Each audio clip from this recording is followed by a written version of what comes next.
3, 2, 1, live action. Bismillahirrahmanirrahim. Assalamualaikum warahmatullahi wabarakatuh. Waalaikumsalam.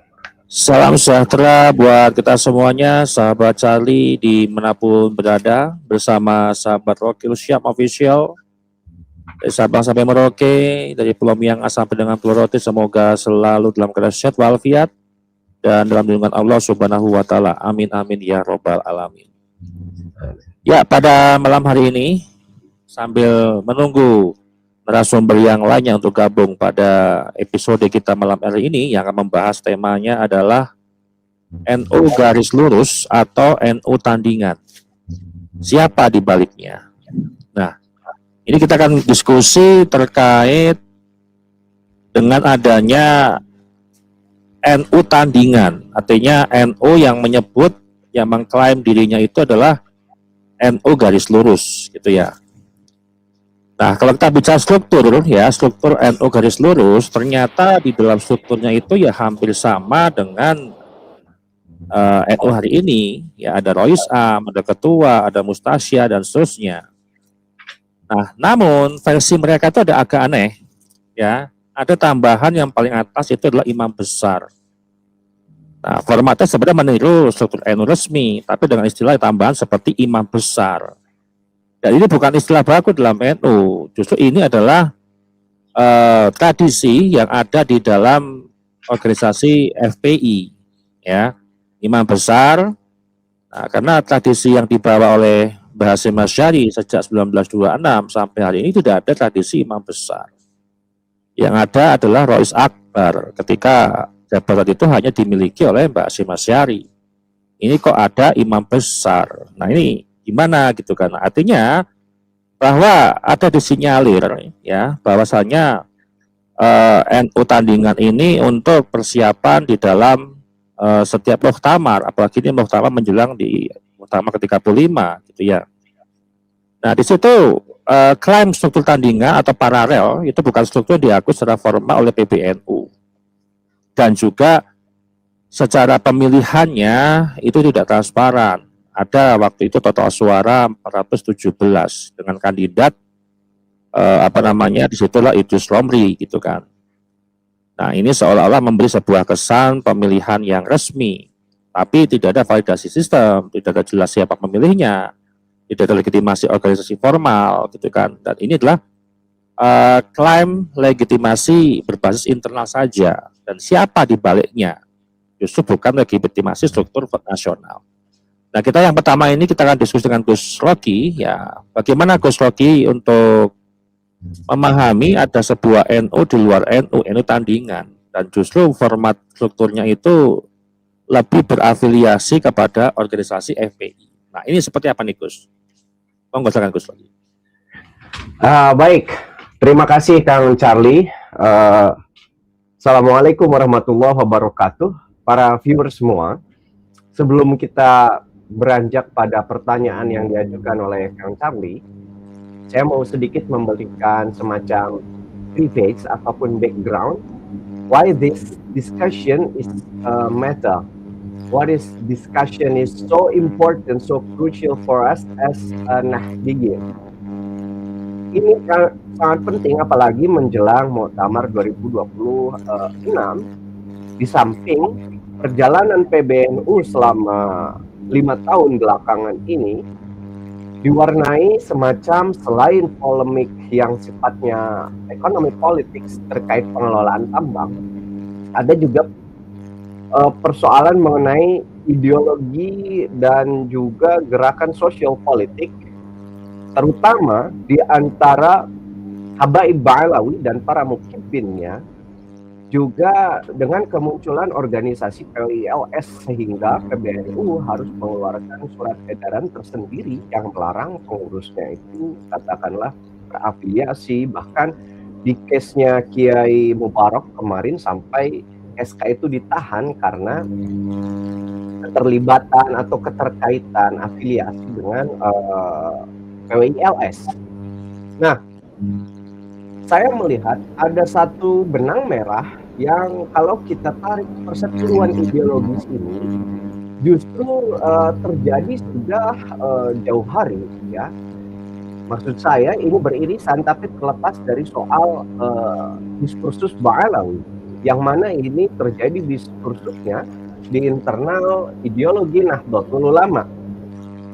Ini berawal sejak 2009, di mana munculnya fenomena Kiai Haji Said Aqil Siraj yang baru pulang dari Arab Saudi menyelesaikan studi, diajak pulang oleh Gus Dur, kemudian juga diajak aktif di NU dan bahkan kandidasi sebagai calon ketua umum PBNU, ya. Pada tahun 2009, kelompok yang kemudian nantinya mendeklarasikan diri sebagai NUGL atau NU Garis Lurus yang dipimpin saat itu salah satu yang muda adalah tokohnya Idrus Romli, menantang Kiai Said Aqil Siraj untuk berdebat tentang beberapa topik yang itu tentu saja cukup krusial di dalam ranah NU terkait ideologi, bagaimana dinamikanya dengan Syiah, bagaimana NU berpandangan mengenai pluralisme yang biasa dikampanyekan oleh Gus Dur misalnya.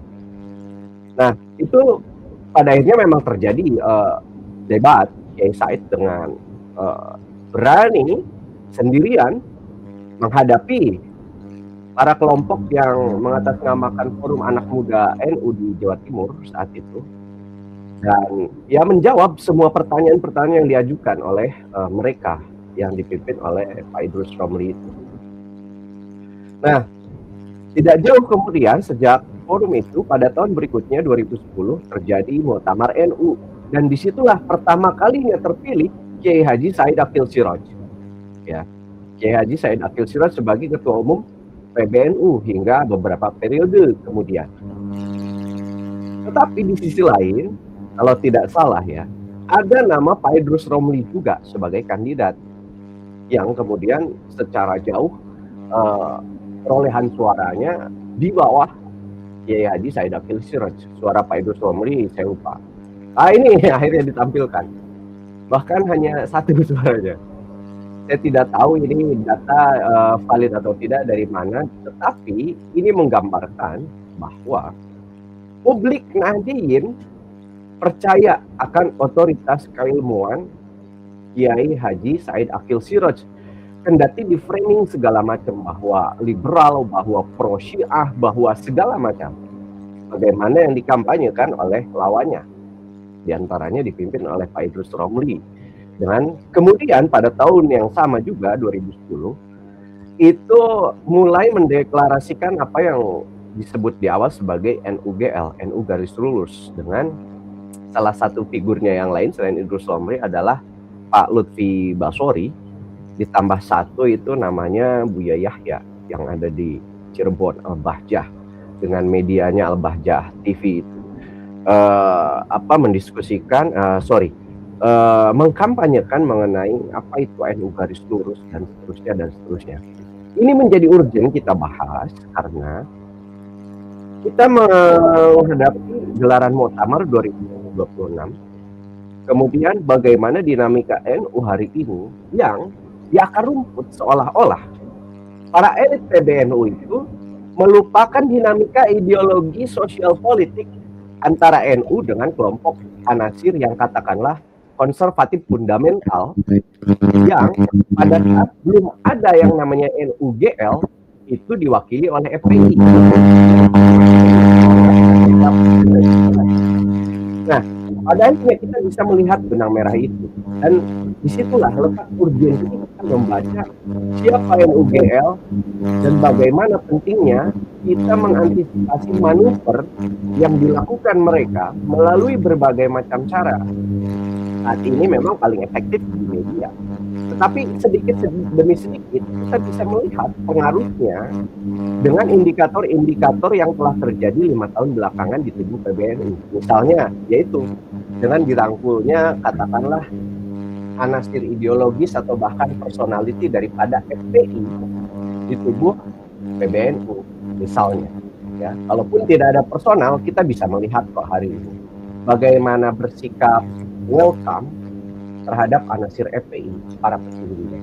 Atau untuk menyebutkan contoh lain, misalnya ada satu event ya, kurang lebih bulan Februari di Istiqlal, pengukuhan ormas besar, kan ini ormas quasi governmental, non organization ya, quasi governmental NGO, itu menggunakan FPI sebagai PAM ya, pengaman acara. Ya, kita paham waktu itu yang membawa siapa. Itu acara di Istiqlal. Yang padahal setahu saya FPI ini organisasi sudah dibubarkan. Nah, para simpatisannya itu ada yang mengaku sebagai orang NU, yang mana orang NU-nya ini NUGL, NU garis bawah yang Nah, di sini sekali lagi urgensinya kita mengkawal Muktamar 2026 agar tidak tercampuri secara ideologis maupun secara personality daripada orang NUGL ini. Artinya apa? Saya secara pribadi ini merupakan upaya untuk bagaimana mengkanter manuver yang diwacanakan melalui media paling tidak, yang selama ini dilakukan oleh NUGL yang bisa jadi pelan-pelan mulai menggerogoti NU secara ideologis dan dikhawatirkan nantinya secara struktural. Gitu kira-kira Kang Charlie. Ya, artinya ini kan frame besar ya, Gus ya. Ini kan bukan soal organisasi, tapi perebutan legitimasi sebenarnya. Dan fenomena ini juga nggak bisa dibaca sebagai sekedar kelompok NU lain gitu kan. Harus dibaca sebagai perebutan otoritas narasi NU gitu loh. Nah, kenapa harus menggunakan istilah NU garis lurus? Seolah-olah itu NU yang lain itu yang nggak lurus gitu loh, Gus. Artinya saya lebih melihat ini kalau lebih jauh dari perjuangan ataupun nilai-nilai perjuangan organisasi NU yang memang dibentuk di tahun 1926 oleh Mbah Hasyim Asy'ari sampai hari ini jauh banget. Justru memang di dalamnya itu ada Kiai Haji Lutfi Basori, kemudian ada Gus Yahya, Buya Yahya, kemudian ada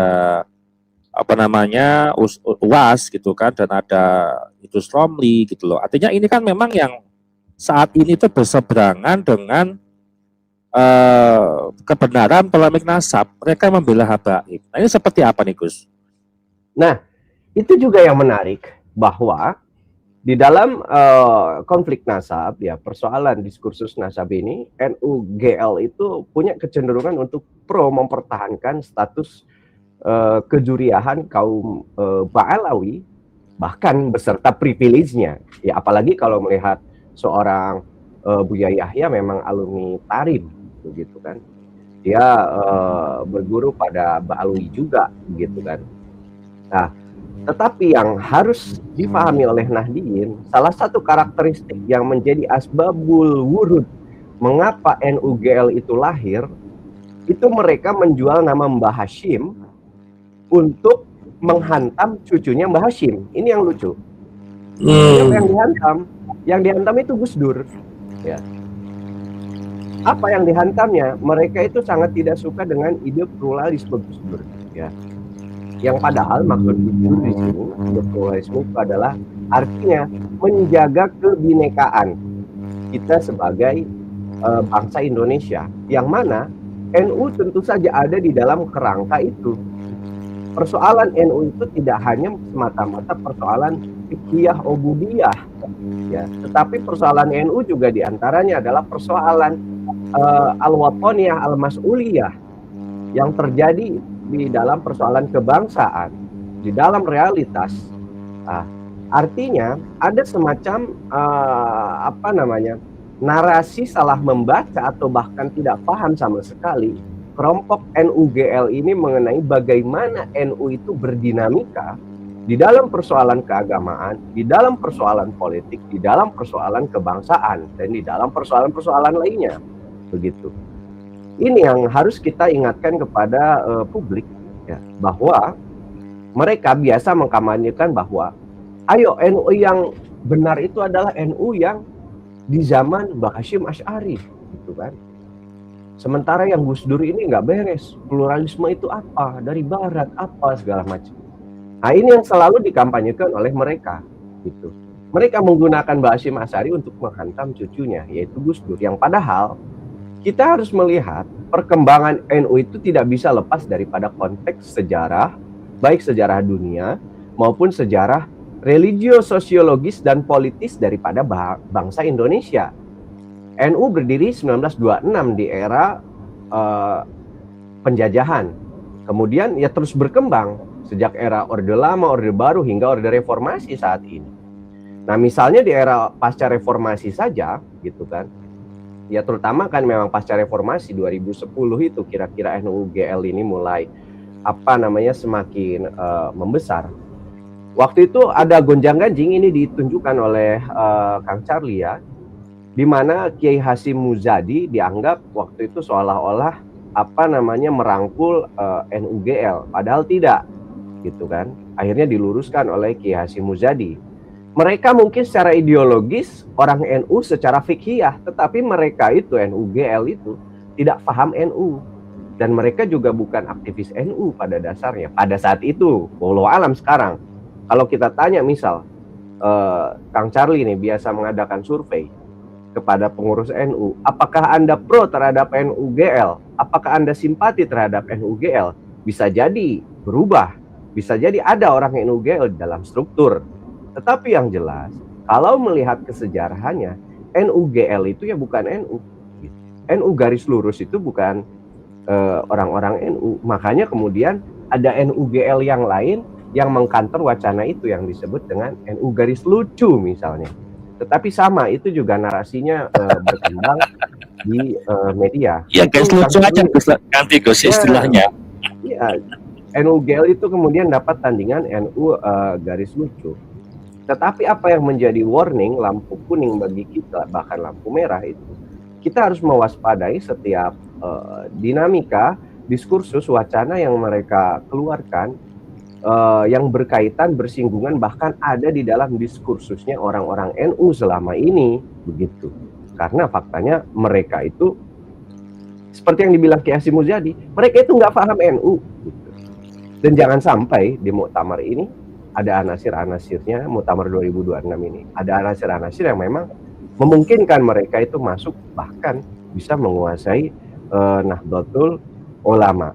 Nah, ya mungkin kita akan bisa mempreteli lagi hari ini jejaring mereka bagaimana misalnya. Tapi paling tidak begitu dulu, bahwa harus difahami dulu mereka itu konteksnya dulu ingin mengkanter Gus Dur melalui gagasan-gagasan Gus Dur, dan bahkan penerus-penerus pemikiran Gus Dur seperti Kiai Said Akil Siroj misalnya. Mereka ingin mengkanter itu. Nah, kemudian pada akhirnya di Muktamar 2010 dibuktikan yang terpilih Kiai Said. Ada yang milih. ini lagi-lagi itu tidak populer di kalangan NU pada saat itu. Tetapi kita juga harus hati-hati. Hari ini ada koalisi yang secara ideologis itu beririsan dengan mereka, terutama di dalam polemik Nasab Ba'alawi, yang padahal dari dulu juga mereka sudah punya koalisi, diantaranya koalisinya dengan kelompok konservatif yang kita kenal dengan FPI yang hari ini dibubarkan. Begitu Kang Charlie. Ya, kalau kita melihat ya, ini ada struktur pengurus pusat markas besar. Wah, kalau udah menyebut markas besar itu sudah berafiliasi dengan FPI, bukan NU. Ya, NU, betul. NU, FPI, FPI gitu, dipisahkan gitu loh. Jadi imam besar ini adalah Kiai Haji Lutfi Basori. Kemudian ada Rois Amin juga, Buya Yahya. Kemudian ada Ketua Umum Kiai Haji Idrus Romli. Ada Ketua GP Ansor, ada Komandan Nasional, ada Duta Luar Negeri. Lengkap sekali strukturnya gitu loh. Tapi istilah-istilah ini memang identik, bukan tradisi NU gitu loh, bukan tradisinya Mbah Hasyim Asy'ari, ini tradisinya pembawa-pembawa baru setelah NU berdiri puluhan tahun gitu loh. Bahkan memang disampaikan oleh Kiai Haji Hasyim Muzadi memang tidak paham tentang sejarah NU, kemudian tidak paham terkait tentang bagaimana nilai perjuangan NU gitu kan. Nah, kalau kita lihat secara kritis objektif, ini kita harus hati-hati ya. Pola-pola yang perlu kita uji ini kan kesamaan narasi. Apakah anti NU struktural, anti pemerintah, narasi NU sudah menyimpang. Nah, ini seringkali overlap dengan narasi ex-HTI dan narasi sebagian FPI garis keras gitu loh. Jadi itu harus dipahami dan harus dilihat secara hati-hati. Jangan sampai publik juga terkecoh dengan ini NU yang original gitu loh, NU yang memang lurus-lurus benar gitu loh. Artinya publik itu akan membaca, ini NU-nya NU lurus, nanti berarti NU yang lain itu berarti NU-nya bengkok atau apa ya, jangan sampai seperti itu gitu loh. Kemudian jaringan personal seperti Idrus Romli, ini perlu diuji, bagaimana riwayat dakwah, relasi tokoh, platform yang digunakan gitu kan. Jadi harus berbasis rekam jejak terbuka, kolaborasi nyata gitu loh. Nah, kalau kita melihat ini Gus, apakah hari ini NU GL ya, NU lucu ya, garis lucu gitu, apakah memang aktif hari ini atau mungkin secara masif Gus itu di lapangan atau mungkin seperti apa dengan analisisnya? Kalau NU garis lucu saya melihat hanya ada di sosial media ya, dan ciri khas mereka adalah bagaimana membuat persoalan-persoalan tegang itu menjadi rileks dengan humor yang ala-ala Gus Dur ingin dicoba dihidupkan kembali metode-metode itu. Kendati tentu saja akan beda kualitasnya ketika satu jokes itu dikeluarkan oleh Gus Dur dengan jokes yang dikeluarkan oleh murid-muridnya, itu berbeda kualitasnya, tentu saja lebih berkualitas Gus Dur. Tetapi kalau kita melihat semangatnya, spiritnya adalah untuk mengcounter narasi upaya-upaya kelompok NU garis lurus yang menanggapi segala macam isu itu secara tegang gitu.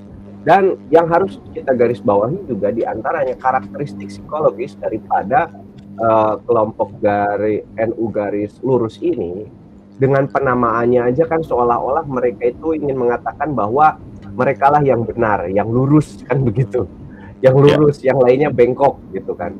Ini seolah-olah ada sifat ananiah, bahkan kesombongan gitu kan, ujub, merasa pendapatnya lah yang paling benar, alih-alih menghargai opini yang lain. Itu diantara karakteristik daripada NU garis lurus. Makanya figur seperti Gus Muafik itu pernah mengkritisi itu sombong lah, intinya berdasarkan kesombongan kenapa muncul yang namanya NU garis lurus itu. Berbeda NU garis lucu justru menanggapi hal-hal yang muncul di masyarakat kendati di dalam perspektif ideologi Nahdlatul Ulama, tetapi di dalam cara-cara yang mengedepankan humor, jokes, jadi dengan tidak tegang tetapi dengan santai. Nah, gampangannya kalau garis lucu begitu. Dan kita juga tidak boleh lupa NU garis lurus itu punya koalisi ideologis dengan kelompok-kelompok Puritan ya, di mana isunya itu selain anti pluralisme, anti liberalisme, mereka juga punya karakteristik anti Syiah. Ini penting untuk dibahas misalnya dalam konteks geopolitik hari ini, bagaimana Nahdien berpandangan mengenai konflik yang terjadi Iran antara Amerika Serikat dan Israel versus Iran, yang notabene Iran adalah Syiah. Saya juga kadang penasaran bagaimana orang-orang NUGL hari ini berpendapat dengan fenomena itu. Tetapi kalau saya lihat sih ya cenderung mereka apakah diam. Kalau kemungkinan pro terhadap Iran, maka saya curiga apa mereka mengambil simpati masyarakat, karena notabene orang NU hari ini bersimpati pada Iran, kendati Iran itu Syiah. Tetapi ya embrio daripada NUGL itu adalah anti Syiah loh.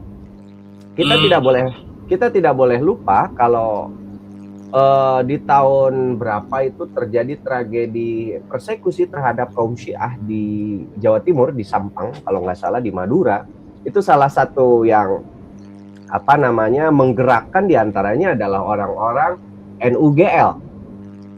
Nah, itu kaitannya dengan Syiah.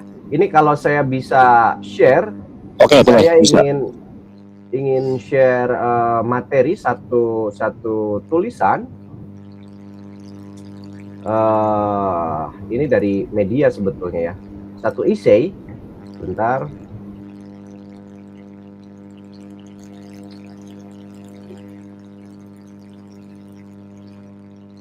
Itu ada nggak, Kang Charlie? Ya. Muncul ya. Nah, Ya, muncul, ini Gus. tulisan dari Middle East Institute, who are the conservatives, the rise of anti-pluralist dissident in Nahdlatul Ulama. Artinya apa? Ada kemunculan kelompok-kelompok di internal Nahdlatul Ulama itu yang justru mereka kontra, anti terhadap gagasan-gagasan yang selama ini dikampanyekan oleh Nahdlatul Ulama, khususnya ketika kepemimpinan Ki Haji Abdul Rahman Wahid atau almarhum Gus Dur ya. Nah, di sini ada poin yang menarik. Ini mengenai bagaimana konteksnya, dan kemudian diantaranya kan santri-santri atau figur-figur daripada NUGL itu mereka memang alumni Sayyid Alawi Al-Maliki dari Makkah, dari Arab Saudi ya. Tetapi tidak semua santri Sayyid Alawi Al-Maliki itu jadi NUGL, enggak. Banyak juga NU yang kafah, bukan NU garis lurus begitu. Jadi kita juga harus menghindari satu klaim bahwa kalau misal alumni Sayyid Alawi Al-Maliki itu mesti NUGL. No, itu nggak mesti. Itu hanya beberapa figur saja. Siapa saja figurnya? Paling tidak di ISEI ini, di sini ada 3 figur yang paling mencolok.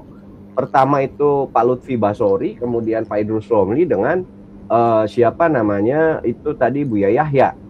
Nah, ini jejaring kelompok NUGL konservatif di Jawa Timur. Di antaranya nih, bahkan di tahun 2000 itu ada Lutfi Basori dan Nurholis Mustari misalnya membangun satu majelis namanya Majelis Taklim Aswaja. Dan memang pola ini digunakan hingga hari ini ya. Bahkan ketika framing perdebatan siapa itu Ajir Ubaidillah dengan siapa yang bangga jadi Wahabi itu, Ustadz ini apa? Heri Pras. Itu kan lebih mengatasnamakan Aswaja gitu kan, dan itulah marketing mereka, diantaranya strateginya begitu kan. Ini mereka itu melakukan provokasi sentimen anti Syiah dengan memobilisasi anak-anak Muslim muda di Bangil. Bangil itu di Pasuruan ya, di mana? Jawa Timur, Bangil, arah mau ke Pasuruan ya. Ya, Jawa Timur ya.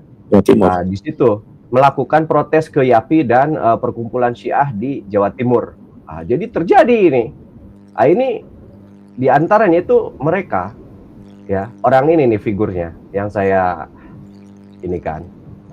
Ini berdasarkan catatan itu, ya. Kemudian ini juga terjadi gerakan-gerakannya juga di-endorse, diantaranya ini persekusi juga di-endorse, didukung oleh Thohir Al-Kaf. Kalau sudah dengar Al-Kaf, kita tahu berarti marga. Ya, itu kan. Ini terjadi. Sebelah, Gus. Terjadi di Tegal, Jawa Tengah. Oke.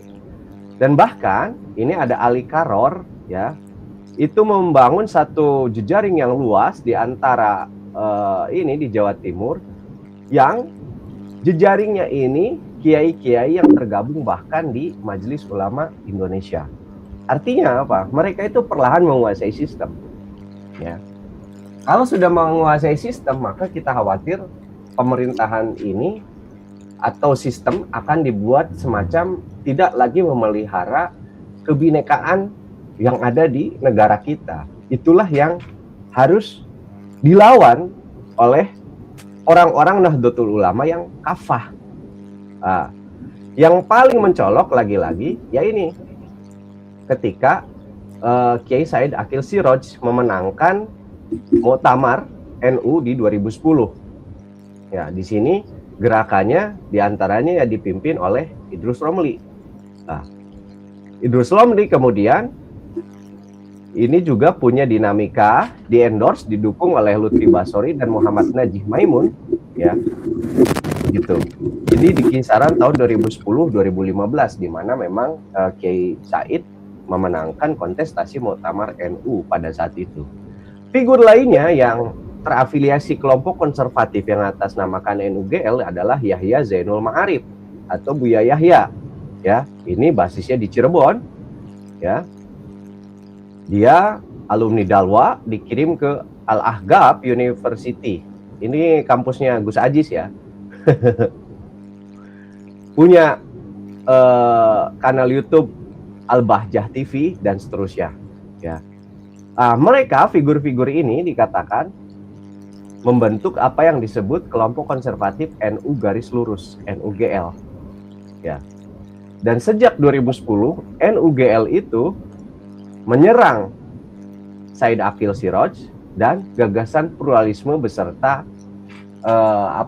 pendirian ataupun posisi dalam konteks global. Kiai Said itu kan mendukung perjuangan Iran, sehingga disimpulkan oleh pro Syiah, katakanlah demikian. Dan kelompok NUGL ini tidak bisa juga dilepaskan dengan dinamika ataupun gerakan 212 pada 2017 yang dipimpin oleh Rizik Syihab, ya.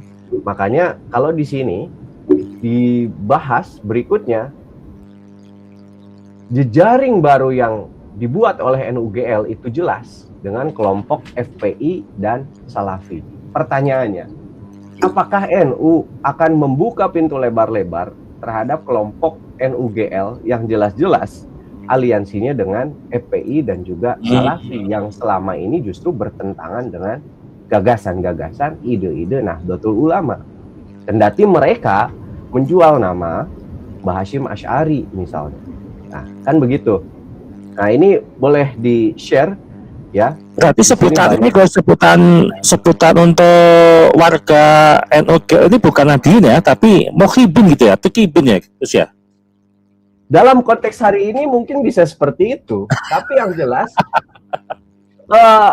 jelas mereka melakukan satu penyamaran dengan cara menyebut diri mereka Nahdien saja, itu saya rasanya nggak terima. Makanya saya selalu mengkampanyekan bahwa jadilah NU itu NU yang kafah gitu loh. Apa itu NU yang kafah? Ya dia NU secara amaliyah, dia NU secara fikroh, dia juga NU secara harokah. Jangan sampai semacam NUGL begini. Makanya saya berani bilang NUGL ya bukan NU, sebagaimana yang dibilang Ki Hasyim Muzadi. NUGL itu nggak paham NU gitu. Selamat datang Dr. Sugeng. Begitu Kang Charlie. Oke, baik. Selamat datang Dr. Sugeng untuk diskusi kita pada malam hari ini ya dengan tema NU garis lurus atau NU tandingan ya, siapa di baliknya. Nah, mungkin ada pendapat Pak Dokter ya terkait NUGL ini. Ada yang menyebut NU garis lucu dan NU garomah leluhur nih. Nah, mungkin seperti apa nih Pak Dr. Sugeng? Menarik. Mereka itu NU jabrik tuh, garis lurus tuh. NU males mikir gitu ya. Buktinya si Lutfi Basoria cuma lulus SMP males mikir, berani-beraninya ngritiki Kiai Said Aqil Siraj sih keterlaluan. Lulusan SMP ngritiki profesor itu ya di Indonesia kayak gini nih. Jadi ginilah, kita itu sebagai Nahdien ya. Ini yang bengung siapa ya? Kayaknya dari Kang Charlie deh. Oh ya, jadi sebentar kalau itu, nggak enak banget ya sisi saya. Suara masih jelas nggak? Jelas punya apa Dokter? Jadi kalau anak-anak yang mengklaim sebagai NUGL ini kayaknya korban doktrin tuh. Artinya pikirannya nggak dipakai, apa yang diberi oleh gurunya itulah yang diyakini benar. Jadi memberhalakan apa yang diajarkan oleh pendahulunya tanpa naluri untuk kritis gitu ya. Padahal Imam Hasan Al-Haytham sudah bilang yang boleh ditakliti cuma Nabi, selainnya boleh dikritisi gitu ya. Antara kita dan Nabi kan ada ulama ya, ulama itu yang menyampaikan transmisi keilmuan itu tetap harus kita kritisi agar tidak terjadi distorsi yang keluar dari kaidah ilmiah lah gitu. Ilmiah itu kan mencari kebenaran toh istilahnya sebenarnya. Nah itu dan NUGL ini punya kecenderungan Islamis gitu ya. Islam dan Islamis itu beda, punya tendensi untuk Islamis gitu ya. Ya memang undang-undang kita itu punya masalah dengan kaum Islamis ini. Kita ingat tap MPR tahun masih bingung Mas Sterling. Noise-nya diaktifkan aja. Jadi saya lupa nomor berapa, tapi MPR tahun nomor 25 tahun 67 atau ya, yang melarang penyebaran paham komunisme di luar lingkungan akademik gitu ya. Itu jelas yang dihantam komunisme, tapi setelah pemberontakan DITI yang membunuh 22 ribuan orang itu, undang-undang negara kita itu tidak punya perangkat undang-undang untuk melawan Islamis ini. Sebagian yang bersarang di NUGL ini. Nah ini, itu masalah undang-undang karena tidak mungkin mereka kesulitan mencari bahasa, takut menghantam Islam, padahal yang bermasalah kan Islamis atau jihadis seperti itu kan ya. Bukan Islam normal seperti kita yang, ya dikatakan moderat atau apalah gitu ya, jadi itu.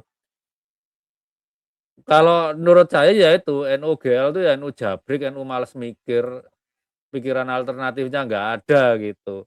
Itu aja sih nggak banyak berargumen itu ya kalau saya. Saya seneng kalau istilah Pak Dokter ini loh, apa namanya NU jabrik ini, aduh ya Allah. Tapi gini loh, masalah gini loh, apa ya? Ya mungkin NU tandingan lah. Ini sama juga dengan pola-pola yang sama kayak Jatman dengan Jatma gitu loh, Pak Dok sama Gus Rocky. Ini kan pola-polanya seperti halnya apa namanya ya dualisme, bukan dualisme, duplikat lah, duplikat. Dan kemarin juga Gus Haikal juga sudah menyampaikan bahwa ada upaya-upaya dugaan-dugaan kelompok-kelompok tertentu, oknum-oknum tertentu yang ingin mengembosi NU dari belakang, ingin apa namanya melemahkan NU. Nah, apakah ada kaitan seperti itu, Pak Dokter?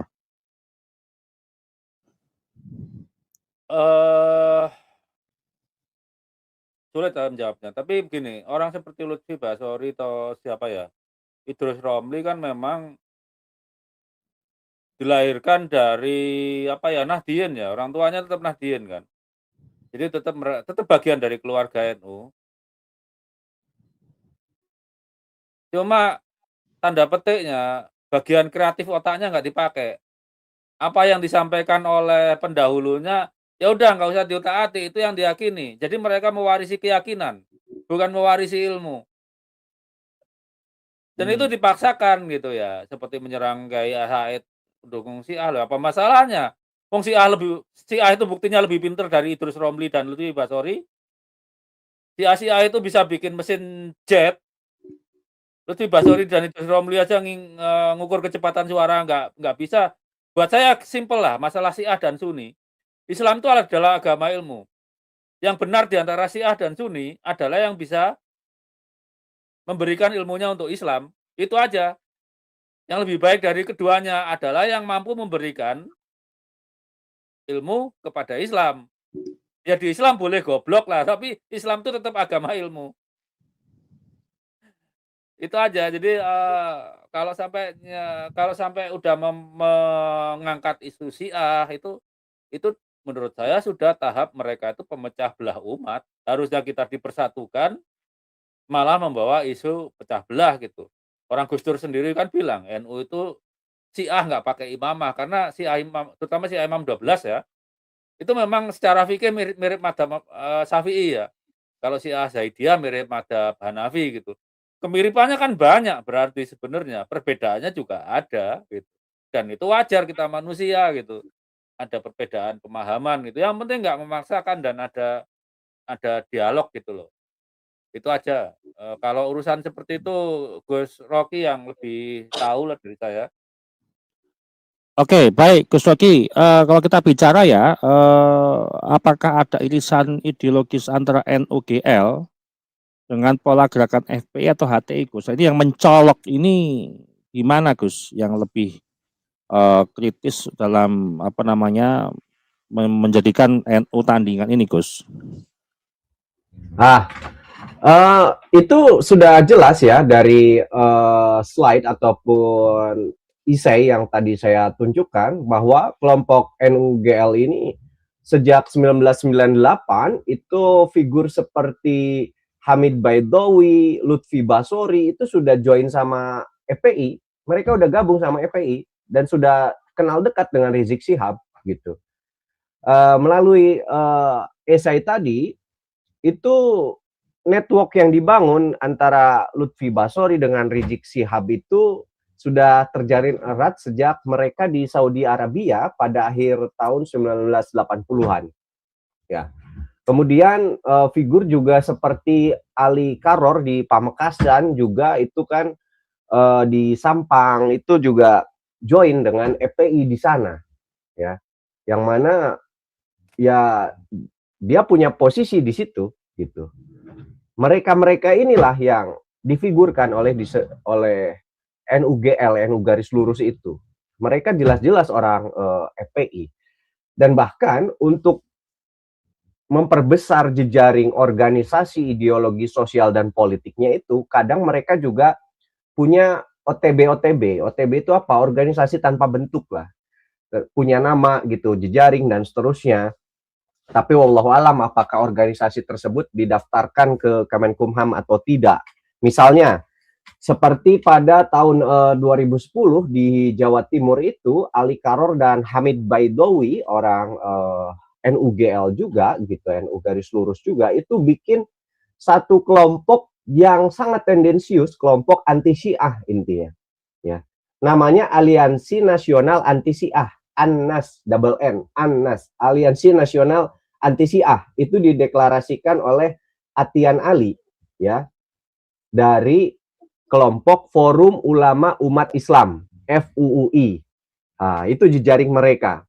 Sekarang kalau kita logikanya dibalik, seandainya nih, kita pakai logika mereka, bikin gerakan-gerakan semacam itu. Mereka bikin gerakan Aliansi Nasional Anti Syiah, ANAS. Apa yang terjadi atau direspons oleh mereka seandainya ada organisasi namanya adalah Aliansi Nasional Anti Ba'alawi. Rasis dong. Ya enggak? Akan dibilang rasis dan seterusnya. Lah sekarang mereka aja belak-belakan Aliansi Nasional Anti Syiah. Hal-hal semacam ini menurut saya itu harus dilawan oleh orang-orang NU yang pikirannya masih lurus. Bukan soal NU garis lurus, tetapi pikirannya sejalan dengan NU yang kafah, yang secara amaliyah, secara harokah, dan secara fikroh. Itu kalau dibiarkan kampanye-kampanye religio sosial politik semacam ini, umat itu akan terus kebingungan. Umat akan terus kebingungan, bahkan lebih jauh bisa-bisa NU nanti terredusir, apalagi kalau kamuflasenya terjadi, infiltrasinya terjadi, apalagi NU dikuasai. NU terjebak pada narasi-narasi anti semacam ini. Nah, beda halnya misal kita melakukan diskursus soal Ba'alawi. Kita tidak anti Ba'alawi, tidak. Kita hanya mempelajari bahwa faktanya secara historis, genealogis, Ba'alawi itu bukan cucu Nabi. Dan klaim-klaim yang mereka utarakan itu tidak berdasar, apalagi khurafat-khurafatnya. Itu sangat kontra terhadap kemajuan peradaban. Itu yang coba kita lawan. Bukan manusianya. Manusianya itu semua mulia, semua setara di hadapan Allah Subhanahu wa Ta'ala. Begitu. Jadi jejaring NUGL yang terafiliasi dengan FPI, dengan Salafi ini, sekali lagi harus kita kantor wacana, harus kita halau dinamikanya. Barangkali ada itu di media hari ini, dan tentu saja itu ada di media, dan juga infiltrasinya terhadap struktur organisasi Nahdlatul Ulama. Nah, saya sendiri Kang Charlie masih belum menemukan website milik mereka secara official, ya. Saya belum ketemu sampai sekarang, tetapi saya menemukan indikasi mereka punya itu dari ada kanal YouTube Armada 7 kalau nggak salah yang membahas. Kalau blog ada kali Gus ya, kalau blog mungkin. Ya mungkin maksud saya website ini blog bentuknya ya. Itu karena judul website itu iya, NU garis lurus itu kalau nggak salah ada di kanalnya Armada 7 itu di YouTube yang saat itu membahas mengenai di dalam webnya di dalam blognya NU garis lurus itu mendistorsir gerakan-gerakan Kiai Imad begitu. Gus, saya ingat Gus, kemarin ini mumpung ada Dr. Sugeng ini kemarin ada sebuah diskusi yang menggantung ya dengan Kiai Ubed ya. Ini mumpung saya ingat juga klaim Balawi sebagai cucu Nabi secara genealogis dan analisis dari dugaan-dugaan Kiai Ubed bahwa ada tradisi kasta yang dibawa dari India nih Pak Dokter. Karena kasta-kasta ya di bawahnya kan lebih dominan itu pengkastaan untuk lebih mulia gitu loh. Nah, kalau secara genealogisnya seperti apa dok? Mungkin ada apa namanya genetik-genetik yang memang bercampur dengan India karena kita melihat dari tes DNA-nya Najwa Shihab itu DNA-nya kebanyakan hampir 40% lebih itu kayaknya India gitu loh Pak. Pak Dokter. Ini ada apa penggalan materi yang memang harus diluruskan dengan Dr. Sugeng ini. Mau ingat saya. Nah, ini kasus India ya. Jadi di India itu duriah palsu dan duriah asli ada. Anak benua India itu banyak Usaini, kemudian banyak Atrofi, keturunan Umar al-Atrof ya, dan keturunan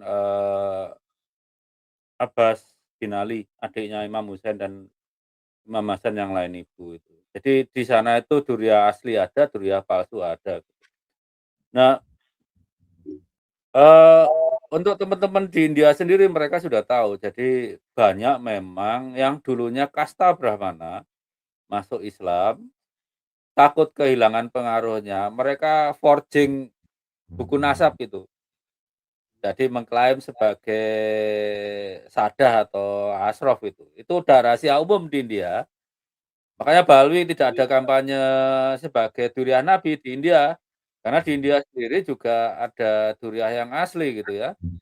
Seperti Imam Khomeini kan kakeknya dulu migrasi ke anak benua India, generasi awal Husaini yang ke sana gitu.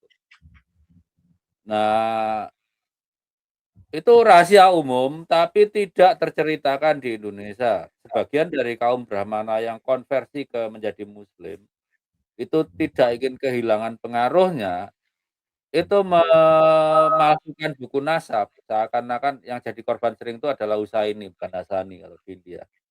Itu rahasia umum. Jadi kalau dulu kastanya tinggi,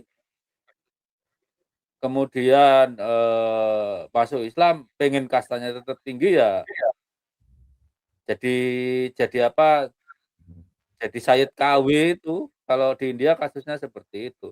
Dan tapi teman-teman India itu rata-rata menyalahkan paham Syiah sih memang, yang terlalu apa ya, mengangkat tinggi duriah Nabi. Entah kalau saya rasa di Iran sendiri malah tidak kan sebenarnya, paling cuma urusan rumus saja, tapi kalau masalah, masalah apa ya, masalah otoritas religius ya, otoritas religius itu butuhnya banyak ayatollah yang atau marja yang pakai sorban putih. Sorban putih artinya bukan keturunan Ali gitu. Ya. Artinya,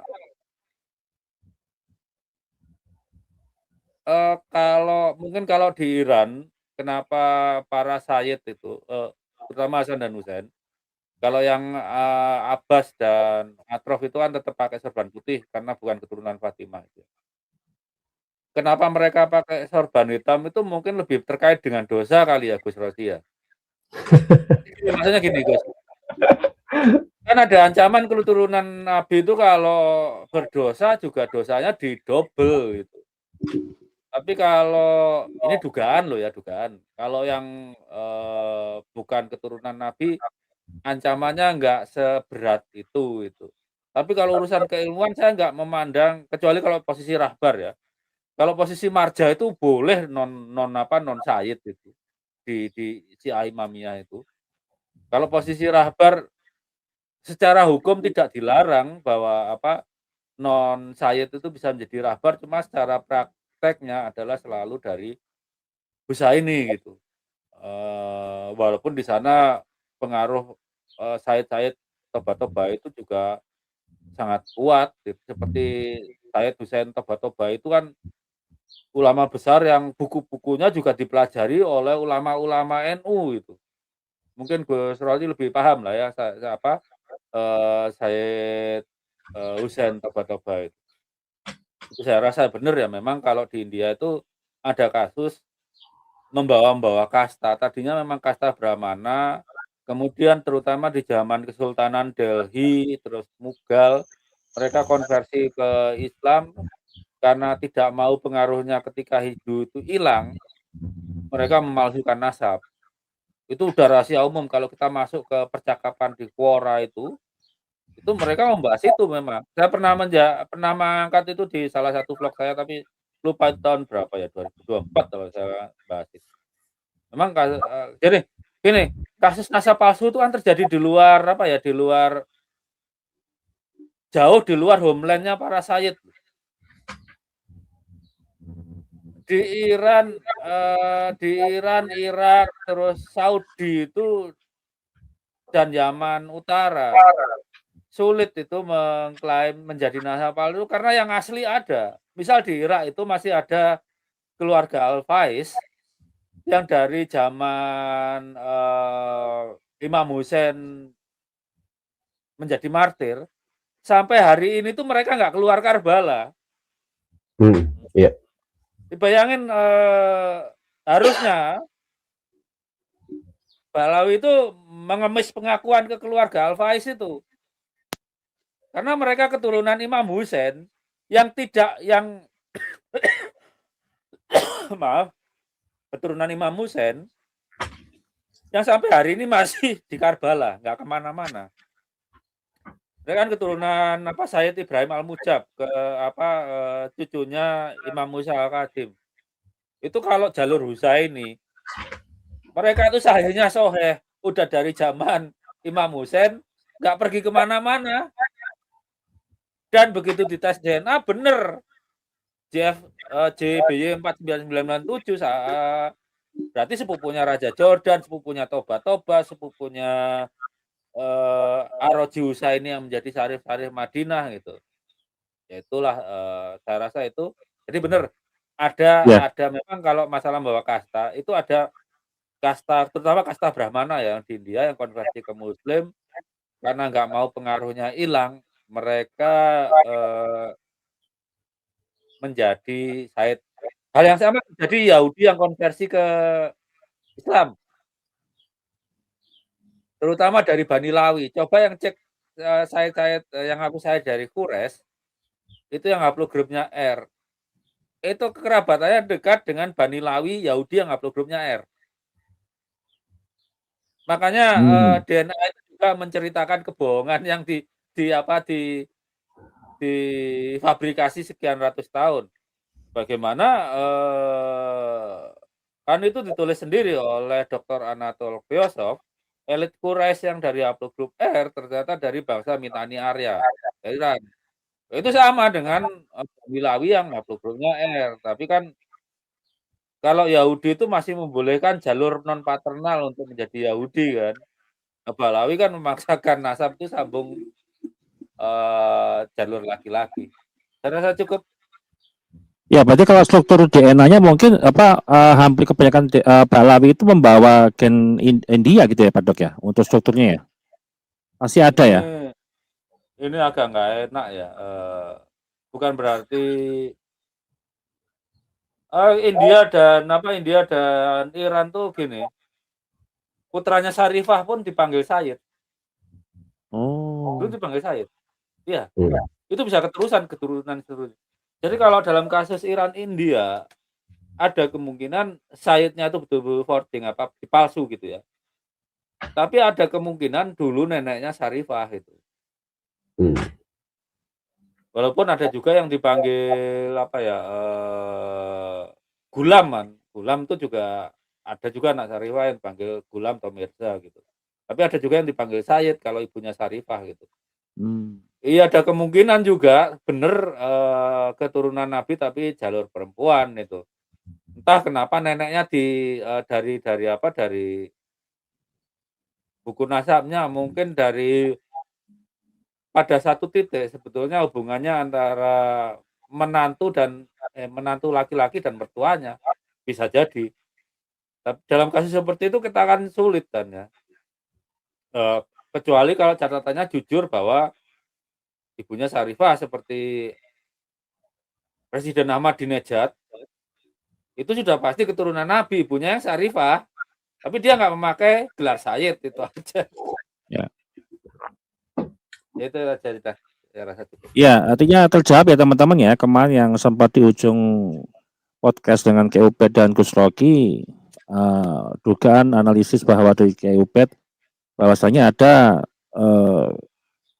tradisi kasta dibawa oleh India di dalam apa namanya hegemoni Pahlawi gitu ya. Baik, Ini diskusi sedikit apa manu ke Gus Rocky ya. J. Sebetulnya ke penggunaan gelar Sayyid itu nggak ada kan perintahnya dari Nabi. Karena Nabi itu cuma bilang bahwa Hasan dan Husain nanti kelak akan menjadi Sayyid di surga bagi para muda-mudi Muslim yang masuk surga. Tidak ada perintahnya keturunannya itu menggunakan gelar Sayyid gitu. Nggak ada. Jadi ya itu proses kultural aja, bukan syariah, bukan apa syariat Islam. Kalau saya memandang bahwa keturunan Nabi dan bukan keturunan Nabi, ya sama mulianya kalau dua-duanya mulia dan sama-sama bejatnya kalau dua-duanya bejat itu. Ya. Oh, saya sih sama teman-teman Syiah itu selalu bilang, Imam Hasan al-Haytham itu kalau dalam urusan keilmuan ya tetap lebih tinggi daripada Imam Ali. Kalian memarah, saya masa bodoh gitu. Iya. Baik, diskusi kita terakhir ke Gus Rocky ya untuk apa statement dari Kiai Haji Hasyim Muzadi ya, di mana di sini disampaikan mana tuh ya? Kiai Hasyim Muzadi juga menegaskan bahwa NU-GL, NU garis lucu ya, sangat terbatas dalam masalah paham kebangsaan nih Gus. Garis lurus itu maksudnya, bukan garis lucu. Garis lurus bukan garis lucu. Ya, garis lucu ya. Garis lurus. Garis lurus ya. Ya. Karena itu mereka kadang gampang mengkafirkan orang, ya. Jelas anggota Dewan Pertimbangan Presiden Wantimpres itu. Bahkan Gus Dur yang merupakan cucu pendiri NU masing-masing juga dicap sesat. Padahal Gus Dur adalah Ketua Umum Tanfisiyah PBNU 3 periode. Nah, jadi pola-pola ini yang memang mereka sering menggampangkan dan mengkafirkan orang. Ini apa identik lah dengan narasi-narasi Pahlawi, narasi pro Pahlawi, kemudian narasi kibin-kibin yang membuat siapapun yang menentang Pahlawi itu ya itu adalah apa namanya kafir. Itu seperti apa nih Gus? Nah, itu salah satu kesamaan sebetulnya di antara mereka, karakteristiknya apa Salafi Wahabi dengan kelompok itu gitu kan. Di antaranya Kiai Hasyim Muzadi aja bilang tidak memahami gitu loh. Atau dalam bahasanya Dr. Sugeng nggak mau mikir atau nggak bisa, wallahu alam lah. Tapi yang jelas nggak mikir, kira-kira begitu. Dilalahnya orang NU gitu. Tetapi kalau udah jatuhnya kelakuannya kayak Salafi Wahabi yang takfiri, mengkafir-kafirkan, ya itu sudah jelas-jelas bukan NU. Makanya saya bilang NU-GL bukan NU karena karakteristiknya dibilang tuh tadi sama Kiai Hasyim Muzadi, takfiri, mengkafirkan. Lah hari ini di dalam diskursus Ba'alawi yang tidak percaya Ba'alawi buka keturunan Nabi itu, ya, yang tidak percaya bahwa Ba'alawi keturunan Nabi, alias percayanya mereka entah keturunan siapa gitu kan, dianggapnya kufur, dianggapnya apa namanya mati apa suul khotimah dan seterusnya. Itu sama karakteristik semacam itu dengan karakteristik Salafi Wahabi. Tetapi yang menarik, permainan di tingkat narasi, misalnya dengan waktu itu ada debat-debatan antara Ajir Ubaidillah dengan siapa Heri, itu seolah-olah mereka itu bertentangan ya. Tetapi kalau ngelihat karakteristiknya itu mereka itu mirip sama, podo-podo mawon gitu, akhwatuha, itu mereka sama-sama secara ideologis itu beririsan, secara karakteristik beririsan. Kenapa? Ingat, kelompok NU-GL tadi saya bilang, bahkan sebelum reformasi sejak akhir 1980-an itu sudah friendship, sudah punya pertemanan. Ya. antara Lutfi Basori dengan Rizik Syihab. Nah, sekarang pertanyaannya, ada nggak di NUGL yang nggak percaya kalau Ba'alawi itu bukan keturunan Nabi? Ada nggak? Ya, benar. Iya kan? Yang jelas Ya. orang-orang NUGL itu semua terafiliasi ya dengan apa namanya kecintaan mereka terhadap para habaib. Dalam arti NUGL, kalau dia ngaku NUGL, mesti dia itu kibin. Karena embrionya sedari dulu Lutfi Basori itu berkawan dekat dengan Rizik Syihab gitu, dan nampaknya karena kedekatan itu nggak akan mungkin yang namanya membatalkan Rizik Syihab sebagai cucu Nabi. Apalagi seperti yang dibilang Dr. Sugeng, mereka itu nggak mikir gitu kan. Atau yang dibilang Kiai Hasyim Muzadi, mereka itu tidak paham konteks kebangsaan. Begitu Kang Charlie sebagai penutup. Ya, baik. Silakan Pak Dokter untuk menanggapi. Sekaligus closing lah ya, statement ya. Lutfi Basori dan Idrus Romli itu mikir, otaknya dipakai. Tapi yang dipakai itu bagian bodohnya, bukan bagian pinternya itu. Manusia itu otaknya ada bagian pinter, bagian bodoh. Kalau mereka yang diutilisasi secara maksimal adalah bagian bodohnya. Mereka itu derajatnya lebih rendah dari Android. Android itu lama-lama ngapal, berpikir, dikasih artificial intelligence toh. Coba disuruh debat antara Gemini sama Idrus Romli, saya yakin menang Gemini itu kena lama-lama. Berarti menang Gemini. Kiai-kiai seperti Idrus Romli, kemudian Yahya Zainul Ma'arif atau siapa lagi, Lutfi Basori, itu akan ditinggalkan Nahdien yang pintar. Nggak ada gunanya berguru dengan mereka. Kiai itu kalau cuma sekedar tukang ngapal, orang akan lari ke AI. Karena AI itu terus belajar. Nah, mereka cuma ngapal. Ngapal itu juga sebatas, ya manusia itu mengalami degeneratif ya. Makin tua itu kan kemampuan mengingatnya makin kurang lah gitu. AI itu terus nambah nanti sepanjang zaman. Jadi kalau namanya para kiai tidak berinovasi dalam memahami, mengajar, kalau beribadah ya nggak perlu berinovasi, tapi kalau berpikir, berdiskusi, itu tetap harus. Ke depan tuh bisa saja untuk menentukan dalil yang benar, itu pakai scoring statistik bisa aja. Misal masalah anjing aja lah, masalah anjing gitu ya, najis anjing. Kita bandingkan pandangan Imam Hanafi, Maliki, Syafi'i, mana yang benar. Kita pakai statistika bisa loh ke depan. Kita scoring statistik, oh ternyata imam ini yang benar, kita ikuti, bisa aja. Oh kita sebagai manusia dituntut generasi sekarang itu harus lebih pintar dari generasi sebelumnya, karena hakikat peradaban itu harusnya seperti itu. Generasi yang lahir belakangan harusnya lebih pintar. Generasi Imam Syafi'i itu mengatakan liur anjing najis tanpa alasan terukur. Tapi kita sekarang tahu bahwa liur anjing najis itu mikrofloranya 80% berbeda dengan punya manusia, itu contoh aja kan gitu. Jadi ya yang penting kita tetap didik Nahdien ya, untuk memilih ulama yang benar. Saya tidak akan menjadikan diri saya ulama ke Nahdien, tapi saya akan mengajak, oh kiai yang berpikirnya bisa kita ikuti, walaupun tetap harus kita kritisi, seperti ini.